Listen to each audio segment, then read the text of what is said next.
Thanks for joining me for another Blunt Business on CannabisRadio.com. My next guests represent a widely recognized cannabis line of flowers, G-Pens, exclusive merchandise, and lifestyle products. And they most recently announced a partnership positioned to take the brand on its way to global expansion. Products are set to be sold at top dispensaries across the nation, gaining access to 22 states and 15 countries. Right now, I'm joined by the co-founders of Gumbo Brands, Luka Brazi, and Alexis Major. Thanks for being on with us, folks. Thank you for having us. Thanks for having us. Thank you for having us. How's it going, guys? Doing good. I want to ask you about last November. A lot of people were looking to go ahead and partner with Berner and the folks at Cookies. Well, that has happened. And I mentioned at the top of the show that that's who Gumbo Brands has partnered with. And Luka, when you talked about this, you had said that uniting Cookies and Gumbo just made sense. We all share the same values when it comes to helping others, producing quality products, and expanding our footprint while still keeping it true to the culture.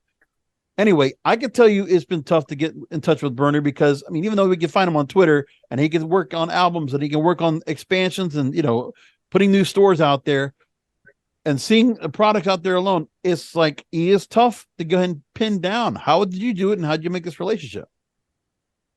I think the relationship was just organic. And I believe that everything is timing. Like you said, last November, Berner was going through something very detrimental to his life and his health, fighting cancer. And he decided to call on Gumbo to really do like the footwork and, be at the forefront of the culture, which we are. So to answer your question, it was just all God given to us. And it was just a great experience. And we're just very elated to be a part of the Cookies family and having our hard work pay off and being everywhere. Like you said, 22 countries, 15 states. So it's just like everything is organic, brother, to answer your question. So it was very organic for us, and Berner came to us. Did I miss anything, Alexis? No, go ahead, Alexis, please. Well, it's 22 states, 15 countries that we're launching into. Each place that we go into, we have to make sure we cultivate the flower in that region. So we learned a lot. We've learned that, it takes time. You have to have a lot of patience. But we just thank Berner for the opportunity. And we're moving forward and into different markets and even markets that Cookie is not in. So, I mean, it's just been a whirlwind and we're just happy we're happy that people have seen our hard work and have recognized that and want to do business with us. So what got the attention of a Cookies or a Berner to go ahead and say, let's go ahead and work together and let's collaborate? Well, one of the things you did to really stand out being an East Coast brand is in Elizabeth, New Jersey over the 420 holiday.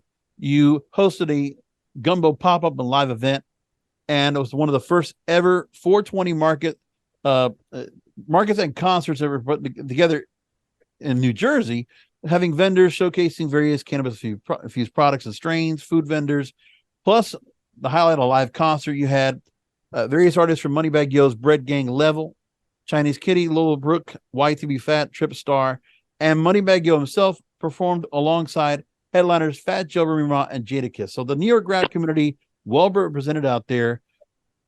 What is it about? Because obviously with when it comes to rap music all in general, there was a long time where, into the 90s, we had a lot of segmentation. And New York, obviously, the home of where it all fostered.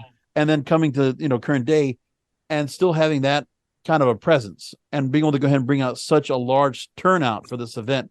Talk to me about that and putting that together. I mean, honestly, because we are the culture and we are, the biggest, especially on the East Coast, it's not really hard for us to bring out the culture. It's not hard for us to obtain artists to come perform at our events. We're really proud of it. It's actually cultivated into a situation where we have our own dispensary opening up in Elizabeth, New Jersey. We got, the eyes and ears of the community, and they liked the turnout, and they also liked how we did business.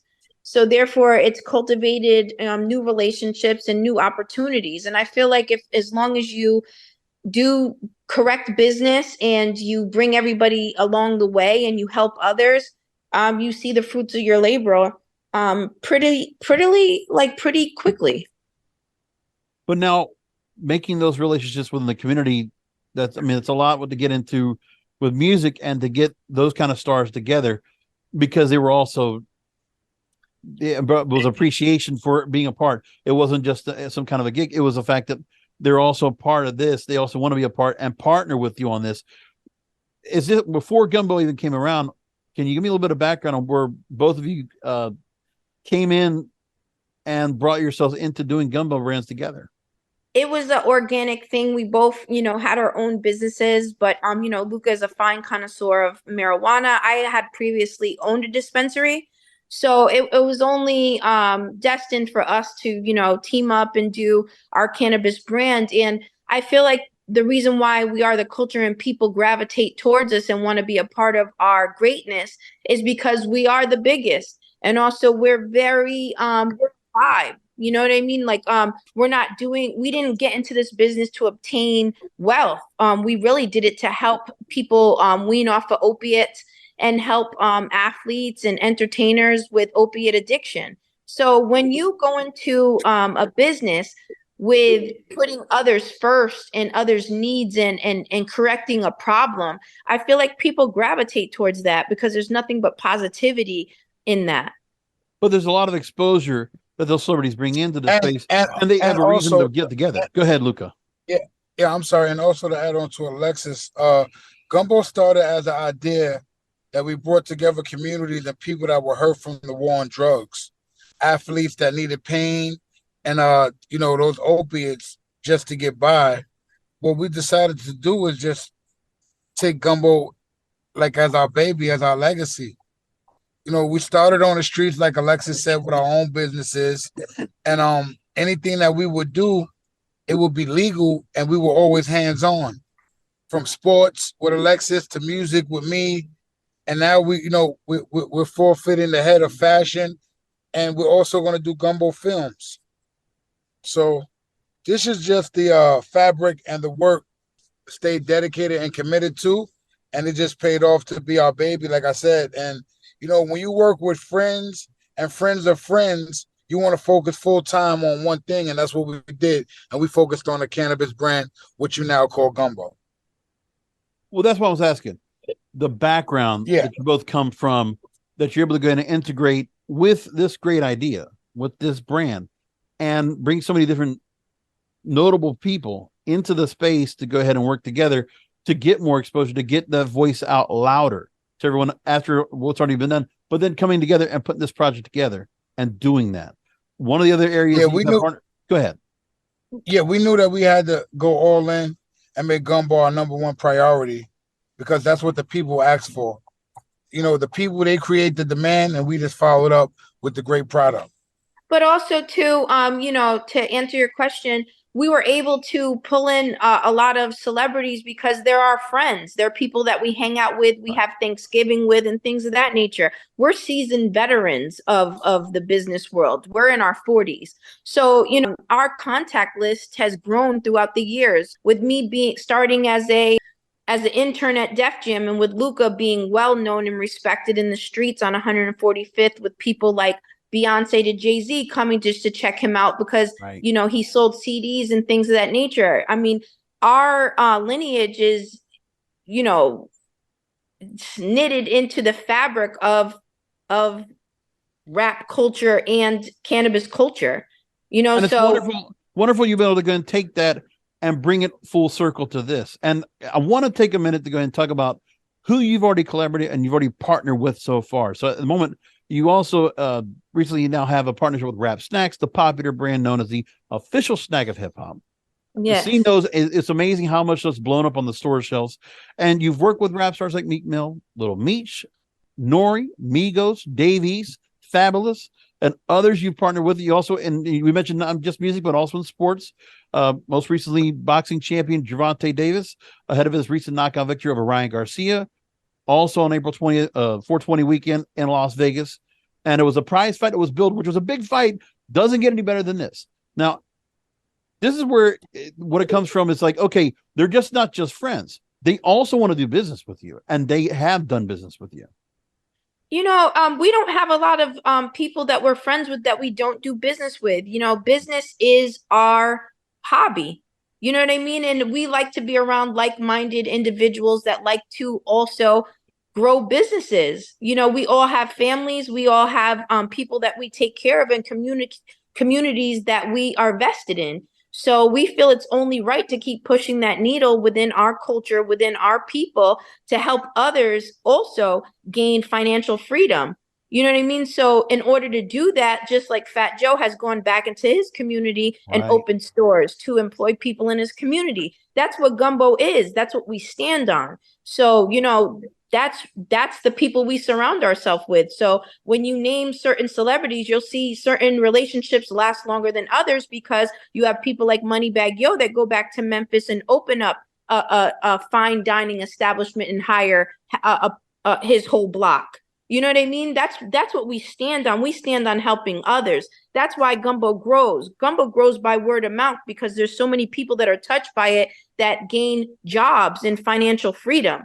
So once you always stand on that and you're here to help others and not just yourself, it's going to grow like rapid fire because other people, the word of mouth is still going to be stronger than any other thing that you can think of. I mean, even when you type something on Twitter, it's still word of mouth when other people co-sign it.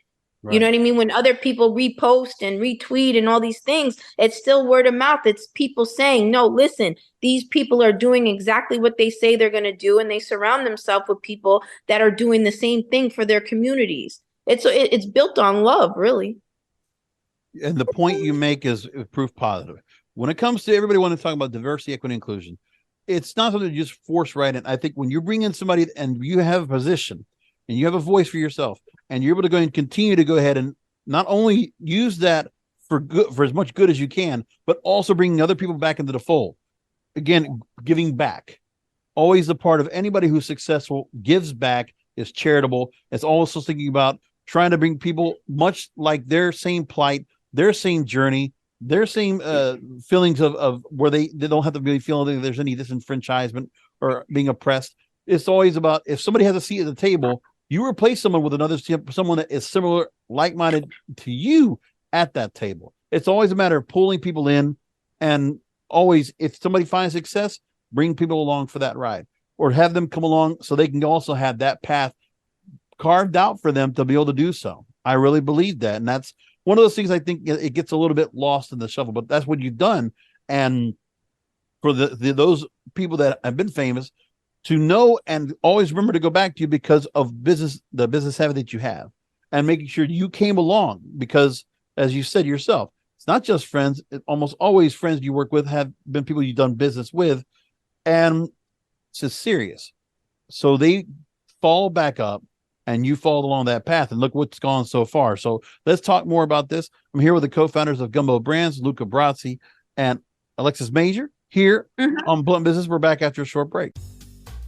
Rolling into some sponsors, but we'll be right back with more Blunt Business. We're back on Blunt Business with Luka, Brazi, Alexis Major, co-founders of Gumbo Brands. And always want to go and take a look at the website while we're in the conversation. It's thegumboshop.com, thegumboshop.com.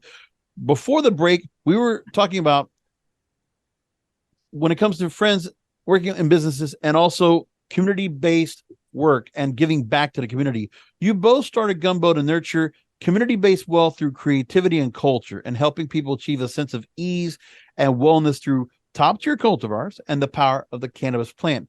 And being one of the first Black-owned cannabis companies in New York, your continued success creates aspirations from the community in regards to ownership. So what I want to find out is now, being in the environment where New York has been greenlit this year, 2023, for adult use cannabis, and seeing all these different shops coming into play, I wanted to just get your take, both of you, on what has been the environment for Black-owned businesses, Black-owned cannabis businesses in New York State, and the possibilities that the social equity program or just standalone entrepreneurship has had so far in New York State. I honestly feel like, they're trying their best to level the playing field. And, there are some Black cannabis dispensary owners. I think they were the first ones to open in New York City. And congratulations to them. I think that's amazing. However, there are a lot of people that are a part of that program that don't have the means to cultivate their licenses. So even though they were awarded licenses due to, cannabis crimes and things of that nature, a lot of them don't have the funds to be able to really make an impact in the community. And me and Luka had taken it upon ourselves to help people that wanted to be a part of the culture that were impacted. And we did it before New York decided to do it, and we did it as the martyrs to the industry. You know what I mean? Maybe it wasn't the smartest thing to do, but we did it, and we're proud that we've helped people, come along the way and build financial freedom and also be on shelf in different dispensaries throughout the United States. This is what we wanted to do. And when, Luka and I put our mind to something, we just do it. We don't try to do anything. We just make it happen. So as you said, Alexis, New York State is trying to do their best. One of the things they just recently did was the State Cannabis Control Board recently voted to approve the Office of Cannabis Management's New York Social Equity and Economic Plan. And this plan approves another 50 conditional adult retail dispensary licenses, or CAURDs, and also approves revised adult use regulations, outlines a new enforcement powers granted in the fiscal budget for 2024, and approves one additional laboratory testing permit. So they're trying to add more. It's not a lot, but again, I've talked to different companies here that have talked about the New York market. When you have the licensing coming in, and then the issues of permits, inspections. Oh, we can let you open a pop-up, soft opening, got to inspect again, then open up. It's been a lot of red tape going around. Plus, what I've also heard a lot about is just to get the licensing and to get the paperwork done for it, and where some companies and consultants have charged a lot, which is really kind of just pricing out particular entrepreneurs to even just get started because of how much what are trying to go through the program as opposed to trying to go in and find private funding. Do you think plans like this, where, okay, another 50 licenses, great, but it is still a slow, throttling, struggling process to get through?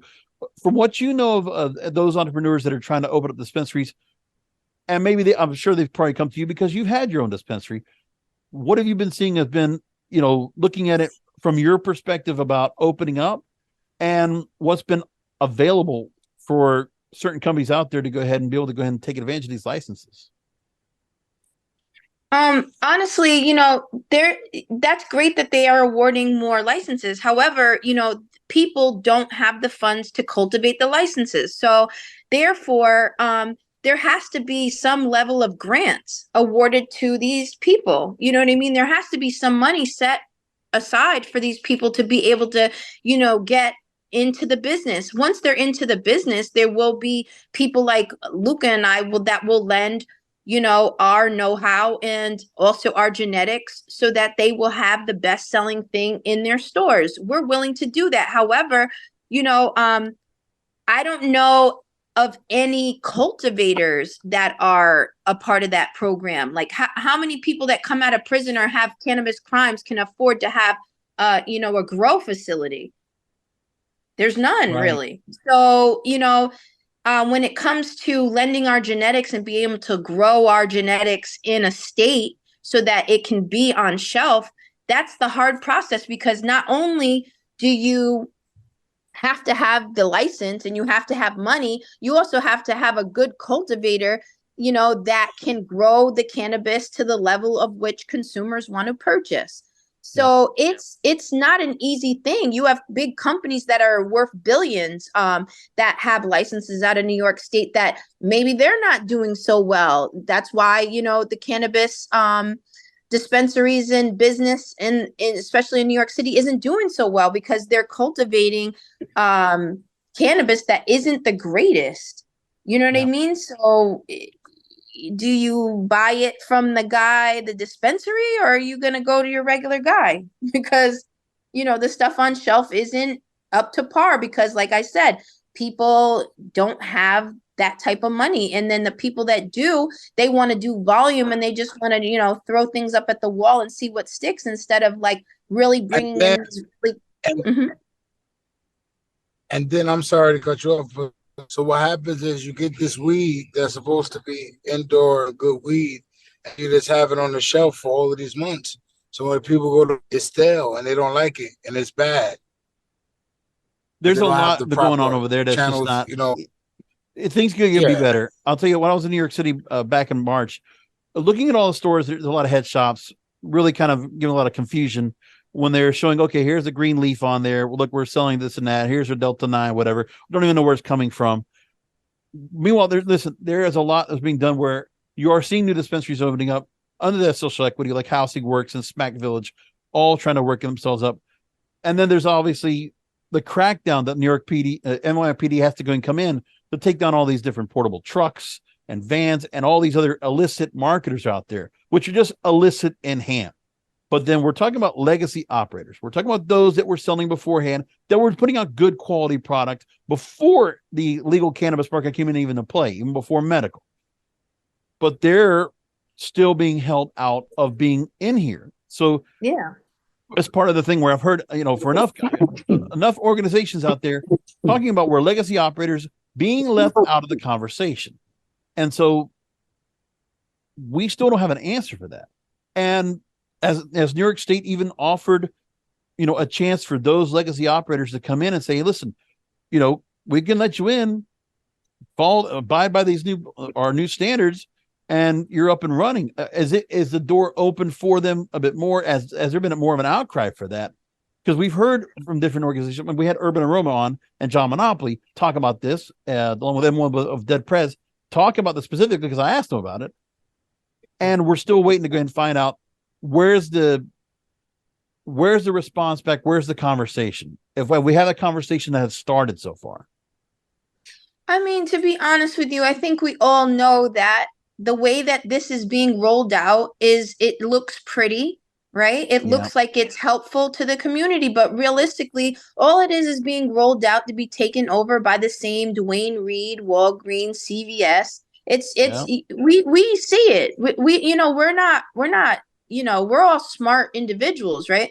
So we know what's going on. It's unfortunate.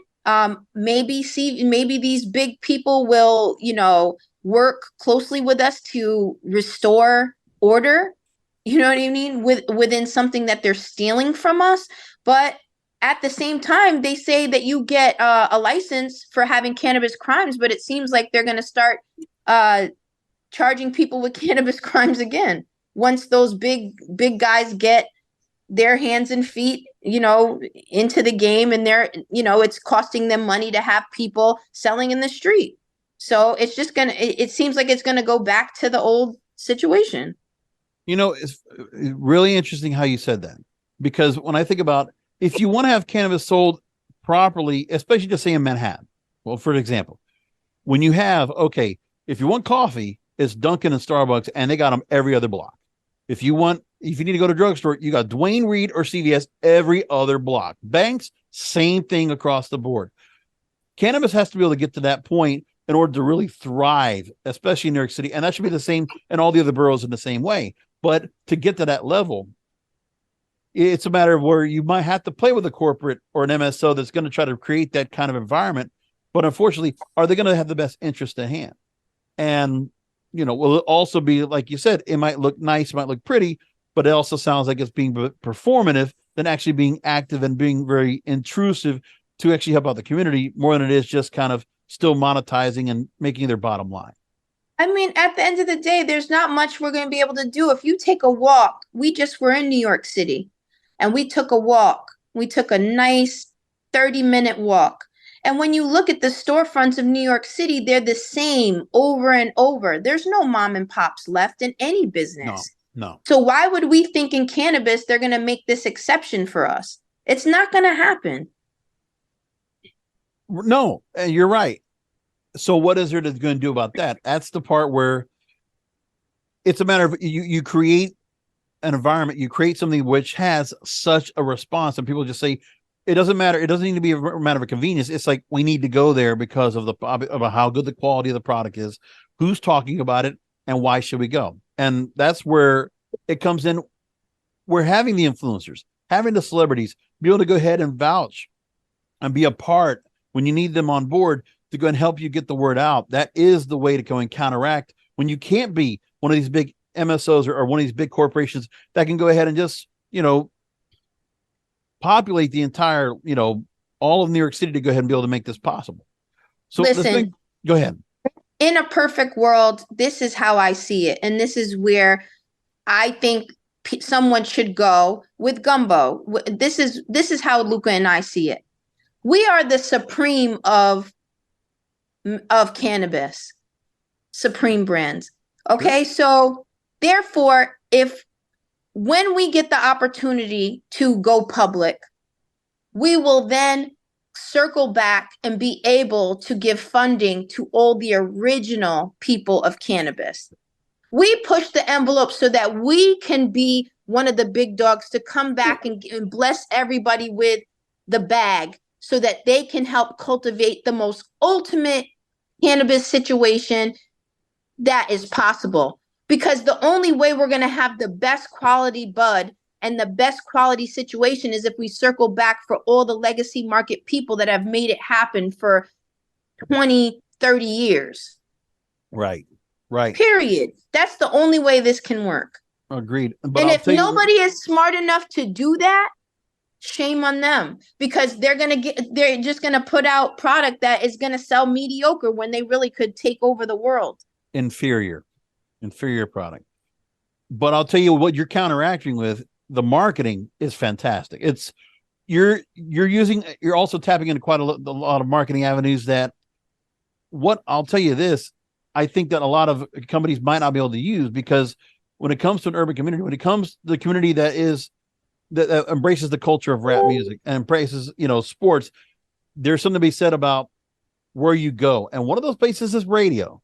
And nobody ever thinks about, radio could still be a wonderful, outlet or as a beacon of being able to get that word out. But we're going to talk about where you've worked with one of the most legendary music stations in the country and you've partnered with them. We're going to talk about that. Plus, also get a look at what you're going on when it comes to the line of products. Again, I'm here with Luka Brazi, Alexis Major, co-founders of Gumbo Brands. The website the biggest. There you go. TheGumboShop.com. Make sure to check that out when we go to break. Rolling into some sponsors, but we'll be right back with more Blunt Business. Back with final questions with Luka Brazi, Alexis Major, Gumbo Brands, and TheGumboShop.com is the website. Real quickly, I got to ask you about this. I still remember when I was old enough where we couldn't, if I wanted to hear rap music, especially in my market where I live, not too far from Miami, it took until the mid-90s for a station to go ahead and go all rap. But many years before, you had Hot 97 that switched from the dance freestyle kind of feel to it into rap 24 hours a day. We have a radio station on Hot 97, right? Fly Trap Radio every Monday night from 12 to 2. Well, that's what I was going to ask about.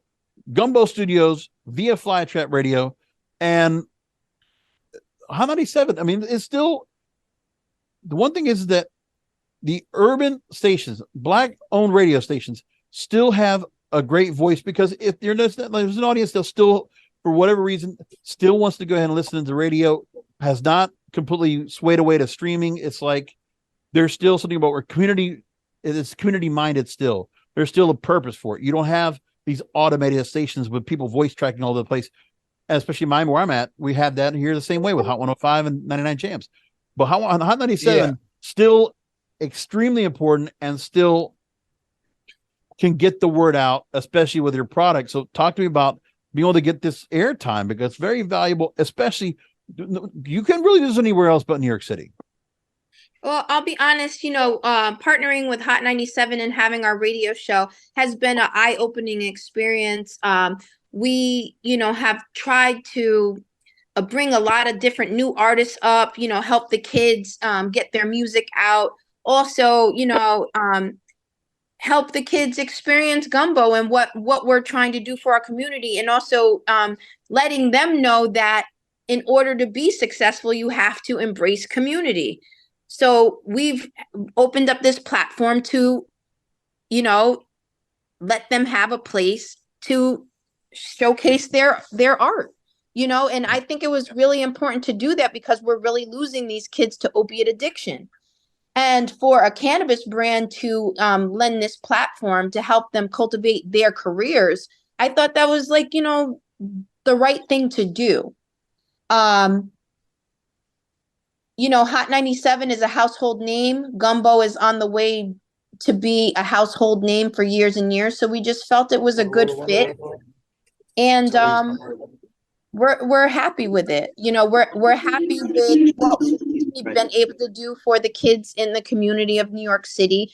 The new rappers that are up and coming that have been able to come on and interview and even teach them how to interview and, get that experience. So it's been hard too, because, there still are rules that we can't say certain things. So, it hasn't been really helpful to our brand because we're not really able to say our brand over the radio. But what we've done is we've just pivoted and tried to use it to help the community and help these new artists flourish into, superstars and, create financial freedom for them within their craft. It's still an important place to play. And it's like, because I guess with the market, it's just where do you go to try to get the word out? Because of the limitations of advertising, limitations of what you're not allowed to say.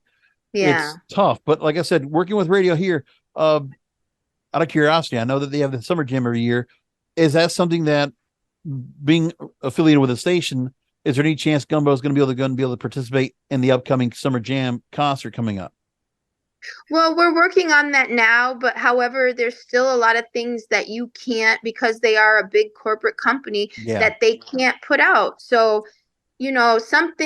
I think that, people have a perception that they can cut corners and will be able to do certain things, but, it doesn't work that way. Violations are violations. We're not going to put Hot 97 in a situation where, they're shut down because because we are screaming marijuana all over the airways, even though it's after hour.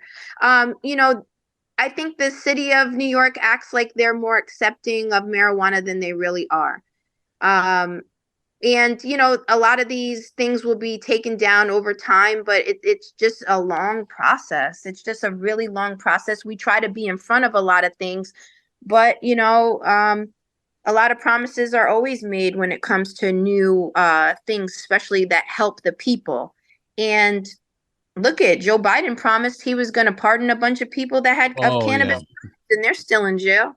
While big corporate companies and governments are making money, there's still our brothers and sisters locked up behind the walls for cannabis crimes.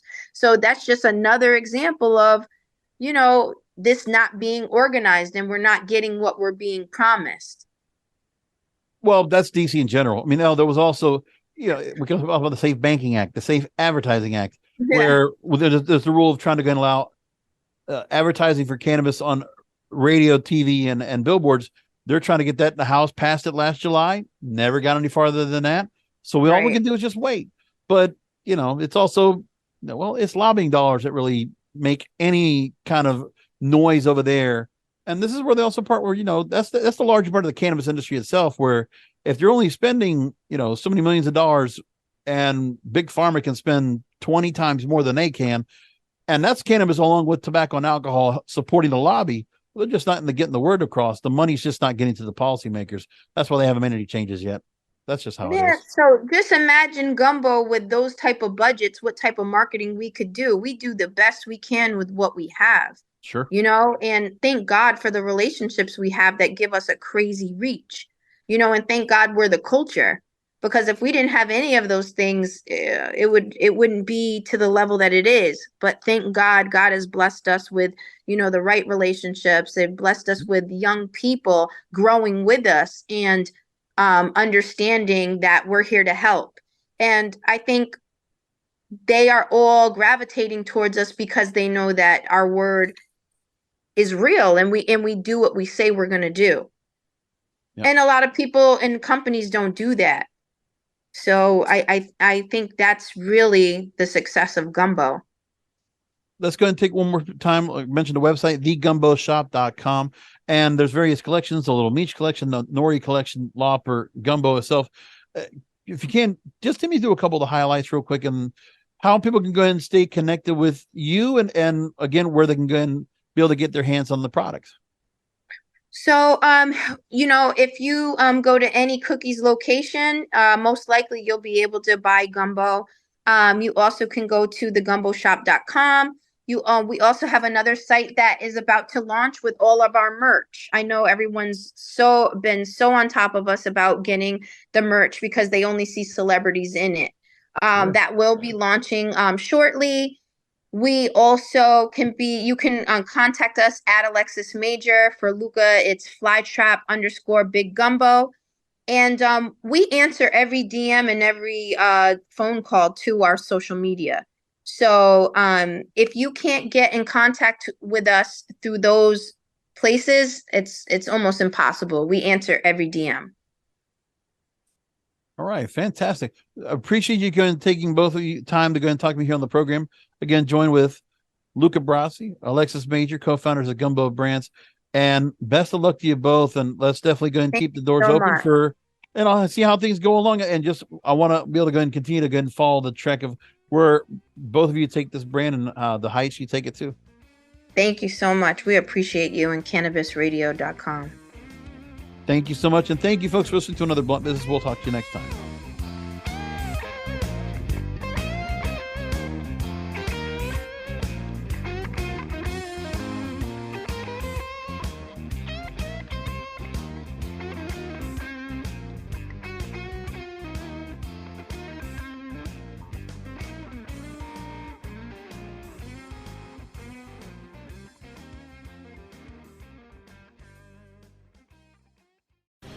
The opinions expressed on this cannabisradio.com program are those of the guests and hosts and do not necessarily reflect those of the staff and management of cannabisradio.com. Any rebroadcast, republication, or retransmission of this program without proper consent is prohibited.